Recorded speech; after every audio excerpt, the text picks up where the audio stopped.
right, Jennifer, great to be here. Thanks for taking a few minutes with me to talk about this really exciting search for Westmark, and looking forward to working with you and the rest of the admin team on this search.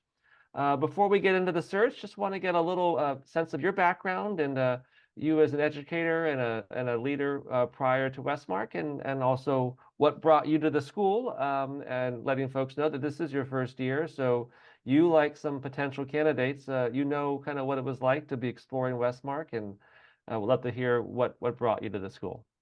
Yeah, thank you. Well, a little bit about me. My grandmother had 7 kids and ended up homeschooling them all with like a community in Santa Barbara. And she was a rule bender and probably has greatly informed me as an educator. They did all sorts of amazing things where they went to each family's house every day and the kids learned how to weld and do plumbing and set design and a whole bunch of different arts and like hands-on activities and useful skills and tools. And it was just that outside of the box thinking that has kind of creatively inspired me throughout my educational career. Um, in my undergrad, I studied American Studies, which with an ethnic study pathway. So it was like a lot of social justice work and looking at the world through this like intersectionality. And I really felt driven after that to kind of explore a career that could focus in that social justice and figure out a way that I could have an impact in this world. And it ended up being education. I tinkered around with immigration law for a minute, like entertained that idea. Um, but I've been really lucky. I've worked in a couple schools for, long tenures, like 8 to 10 years in each of my schools. And I've really always searched for a school that is really grounded in community um, and where I felt like I had clear purpose and drive. To kind of serve a community of students that I could make a difference in. And so both of my previous schools and kind of in all of my educational career, I worked in schools where they had where they had a large student population that was neurodiverse, but it was like a school within a school model. So we had an instructional support and learning support model and supported neurodiverse students. And I found that to have great purpose because like when you can give accommodations and unlock people's learning and they can show what they know, that's really incredibly fulfilling as an educator. And I just really believe that the way that we approach universal design for learning and the way that we approach educating neurodiverse students is really the approach that all educators should have because it's just good teaching and learning methodologies.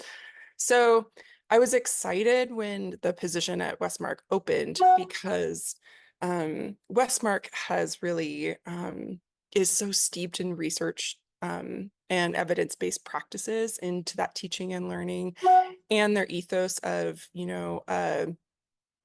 a, a private school for a public purpose also really resonated with me and thinking about like the things that fill my cup as an educator in being very purposeful and very driven in that equity work. So Westmark was kind of appealed to me initially because of those pieces. And then as soon as I started interviewing with the community, I just said, like, these are my people. And there's something that that is that is really important to me as a person is finding a community of belonging where I can show up as my authentic self, where I feel others can show up as their authentic selves. And there's something that like is a little bit untangible here at Westmark where the community like no other is really like all rooted in that common purpose. I think that's where it stems from, but also this careful care that everyone kind of puts into ensuring that people feel supported, and that we're all kind of growing and learning together. So It's been a really wonderful kind of first year, and my feelings haven't changed. I bumped into someone the other day, and she just said, "It feels like you've been here forever. Like you just fit." And I feel like most people here just like everyone fits, and it feels like a place that you can show up and just be your authentic self and be steeped in that community. So that was really um, something that drew me and also continues to fill my cup. That's outstanding. Um, and you've already hinted and talked about the community. Let's also talk about some things that are going on right now at the school. I believe you're sitting in a place that actually would be a demonstration of some exciting initiatives, both physical and programmatic, that are happening. Just at a very high level, let folks know sort of what are some changes that are related to the lower school that it really is in the exciting and new category. Yeah, the lower school is like on the I mean, we are here. We're at the precipice. We're starting this new chapter. I am sitting in this beautiful lower school room. Every single time you walk into one of these rooms, it smells like a new car. It has this amazing experience. But the ecology of the classroom and the design was really purposeful in the whole building and each one of these spaces. So you can kind of see this reading nook in the back. It's really beautiful and it has this soft, wonderful feel that it promotes learning. But I think what's really exciting for the lower school is we have this big building that's incredibly beautiful. It's moving towards like a teaching and learning center for teachers where we're providing education for outside teachers that like for instance this summer the International Dyslexia Association of Los Angeles branch, we're hosting an Orton Gillingham training with Nancy Redding here at the school. So that's kind of the vision, is to take the school into a teaching and learning service to educate people in the public into what good teaching and learning looks like for students, not just with language-based learning differences, but with others. And I think that we're also like um, we also have a therapy room with occupational therapy and speech and language pathology that we're inviting more trained professionals so that we can offer robust services here. Um, the other kind of really exciting thing is that we're opening a first grade. So that will mean, you know, boosting enrollment for the school. It will mean having teeny tinies on campus and really doing that early intervention for students that might not necessarily be diagnosed yet, but may have some of those attributes or qualities that like an early screener for dyslexia might pick up. So that's really exciting because as we know, early intervention for language-based learning differences is critical. So yeah. Outstanding, outstanding. Well, and let's talk then about sort of what you're looking for in this next partner. You have the macro view as the associate head of school, and there's a lot going on. This person will be focused on lower school division leadership.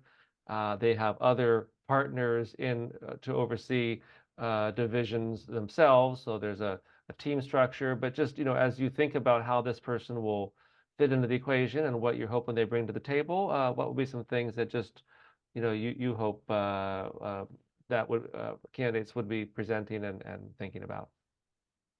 Yeah, I think you know, a highly collaborative person. We all work within one building and there's a table smack in the middle of the building and we all are each other's thought partners and we sit around that table and we answer emails and we discuss things that, you know, we need help and support in. So highly collaborative, not just taking care of lower school, but you know, really looking at the scope and sequence between lower to upper school. And then I think it's really critical whoever's coming in have incredibly high EQ. You know, especially I think in the lower school division, our families may have just gotten a diagnosis or um they're coming into our school in the lower school, and sometimes like students are coming out of another school with a lot of trauma.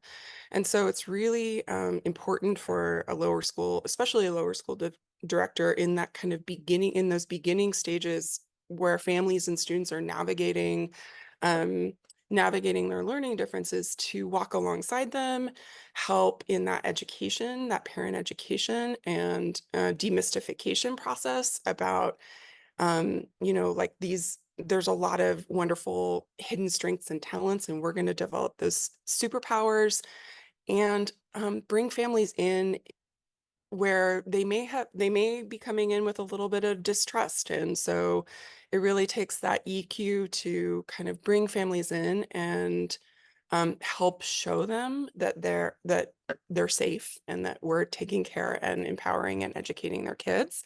um, that can be tough in those beginning years. So so a lower school director will need to do that.